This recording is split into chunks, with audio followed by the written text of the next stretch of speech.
बऱ्याच वेळा असं पण वाचनात आलेलं आहे की फ्रिक्वेन्सी कमी करणं खाण्याची, ह्याच्यामुळे इन्शुलिनचं सिक्रेशन कमी होतं. पण इन्शुलिनचा प्रॉब्लेम हा इतर पण अनेक गोष्टींमुळे होतो. म्हणजे त्याच्यावर स्ट्रेस असेल किंवा इतर अनेक गोष्टी त्याला अवलंबून आहेत.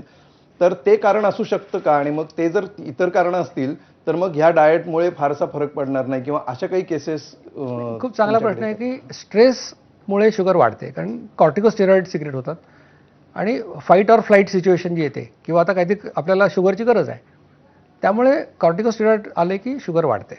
आता याच्यासाठी काय तुमच्याकडे जर काही उपाय असेल, मेडिटेशन लोक करतात, ध्यानधारणा करतात, काही लोक जप करतात, पण तुम्हाला करता येत नसेल तर ठीक आहे, बाकीच्या लोकांना तर 100% या लाईफस्टाईलने फायदा झाला, तुम्हाला 70% होईल, 80% होईल, एवढं तर नक्कीच होईल. सर याला चीट डे असतो?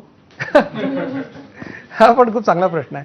म्हणजे पूर्वी मला आठवते 2016-17ला मी ऑफिशियली सांगायचो की आठवड्यातून एक दिवस तुम्ही करू नका, काही प्रॉब्लेम नाही. पण अडचण अशी व्हायला लागली की माझा एक चीट डे आणि त्यांचे 2 चीट डे असं म्हणून मग ते नंतर म्हणायचे काय आम्ही करतो काहीच फायदा होत नाही. म्हणून आम्ही आता सांगतो की जेन्युइन रिझनसाठी चीट डे करू शकतो. घरातच लग्न आहे समजा, तर मग ठीक आहे, अशाला तुम्ही काय फार म्हणू शकत नाही मी खात नाही, पण जेन्युइन रिझनसाठी करा, अदरवाईज असं ऑफिशियल चीट डे काही नाही.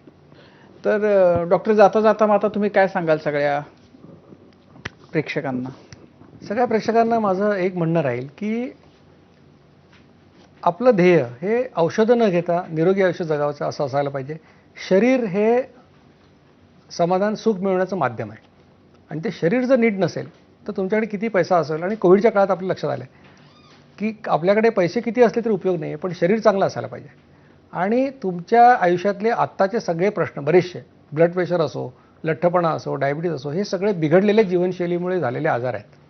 आणि एकदा तुम्हाला कळलं की ह्याचं कारण बिघडलेली जीवनशैली आहे, तर याचं उत्तर जीवनशैली सुधारणे एवढंच असू शकतं, दुसरं कुठलं असू शकत नाही. आणि म्हणून तुम्ही या दीक्षित जीवनशैलीचा अंगीकार करा.